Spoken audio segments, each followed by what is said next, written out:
The 1915 Brunswick Massacre in Georgia. A historical report, background, and historical context. Brunswick, Georgia in the early 20th century was a coastal port city in the Jim Crow South, a time when racial segregation and white supremacy were legally and socially enforced across the state.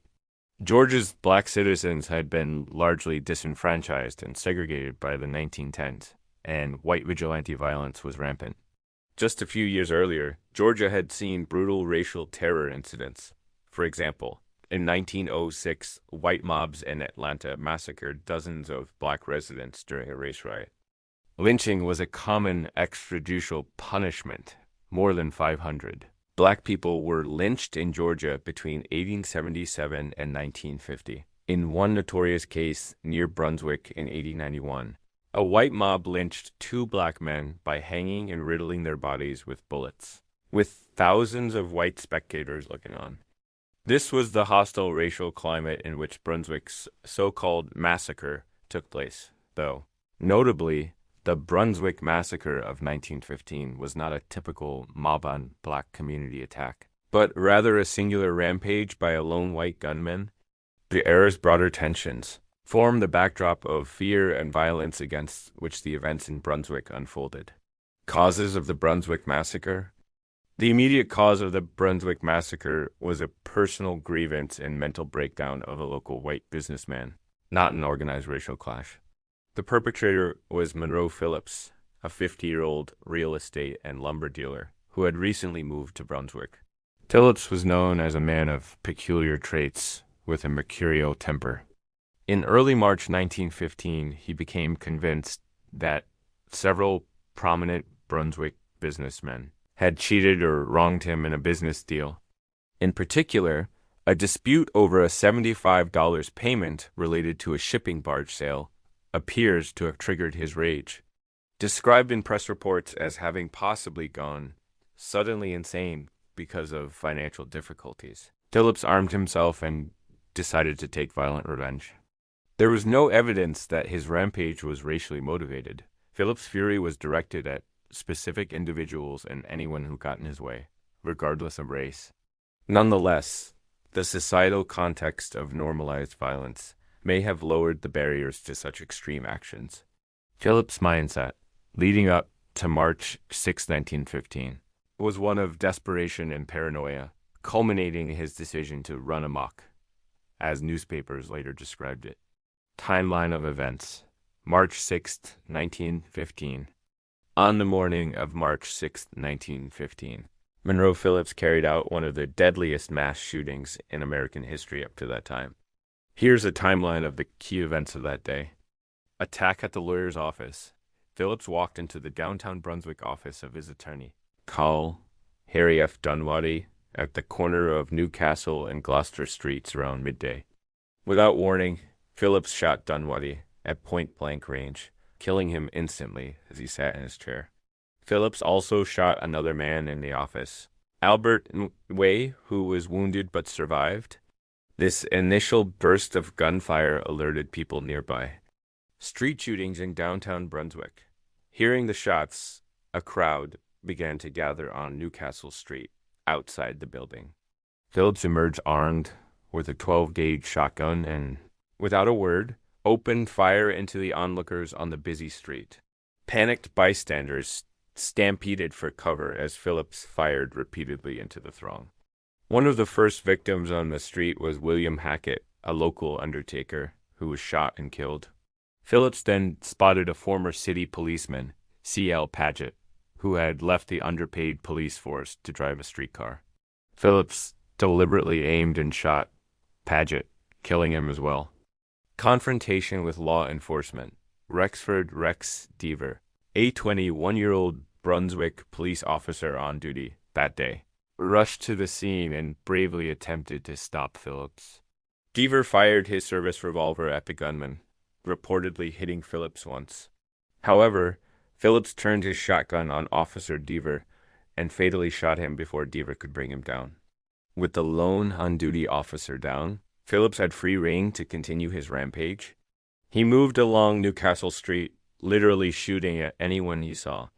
Continued rampage and more victims. Phillips then encountered George W.'s, another former policeman. Aspel was trying to flee when Phillips shot him in the back of the head with buckshot, killing him on the pavement. Phillips also fired on other bystanders. For example, Gunnar Tolnes. A 21-year-old bank collector riding his bicycle down the street was shot and gravely wounded, and Ernest F. McDonald, a local man who had just stepped out of a barber shop, was struck by a bullet. In total, Phillips's shooting spree lasted around 10 minutes and terrorized the heart of Brunswick's business district. Witnesses described the gunman swinging his shotgun at practically every person he saw, unleashing an orgy of murder and maiming in broad daylight. Death of the gunman. The rampage finally ended when Eustace C. Butts, a local attorney, decided to intervene. Butts had initially been struck in the leg by a stray pellet, but he managed to arm himself. He and a young hardware store clerk named Ralph Minahan grabbed weapons from a nearby shop. They confronted Phillips inside a drugstore at approximately 12:30 p.m. Just as Phillips was reloading and taking aim at another victim, Butts fired a shotgun blast that struck Phillips, while Minahan provided covering fire with a pistol. The vigilante attorney shot mortally wounded Monroe Phillips, bringing him down half an hour after his rampage began. Phillips died at the scene, ending the massacre. Had he not been stopped, the toll could have been even higher. Crowds gathering on Newcastle Street in Brunswick just minutes after the massacre ended. On March 6, 1915, the chaos and shock in the streets are evident as onlookers. Mill around the crime scene. Local attorney Eustace Butts, who shot the gunman, later said he hesitated until he saw Phillips shooting right and left at everybody, after which he grabbed a gun and intervened victims and casualties. The Brunswick Massacre of 1915 was one of the deadliest mass shootings in U.S. history up to that point. Contemporary reports and later research indicate that 7 victims were killed by Phillips, in addition to Phillips himself being killed. Over 30 other people were injured, some seriously. The victims were all members of Brunswick's community, and notably included several local officials and businessmen. Below is a list of known victims and their identities. Call: Harry F. Dunwoody, Phillips's attorney and former mayor of Brunswick, shot dead in his second-floor office at the start of the rampage. Dunwoody was likely the primary target of Phillips' grievance. William Hackett, a local undertaker, killed by Phillips's gunfire on Newcastle Street during the chaos. Officer Rex Napoleon, Rex Deaver, a Brunswick police patrolman, shot and killed while attempting to subdue Phillips. Deaver was a young officer who had only recently joined the force.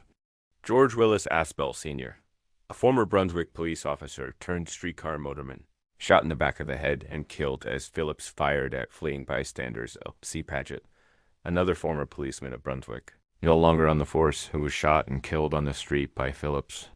Paget's age and background are less documented. He was reported to live outside the city and was buried in his home community. Gunnar Tolnes, a bank collector who was wounded by Phillips while riding his bicycle and died of his injuries days later in the hospital.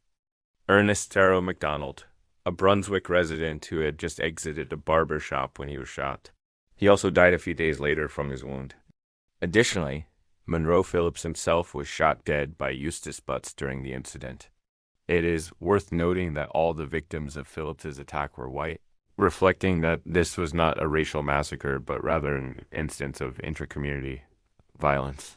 In a bitter irony, 2 of the people Phillips killed were former lawmen who had once served to keep the peace in Brunswick. Want to learn about the aftermath of this massacre? Subscribe and turn on notifications to be notified when it will premiere. And let us know your thoughts about this massacre in the comments. If you enjoyed this video, please give it a thumbs up, share, and subscribe to our channel for more from at Black History AdMap.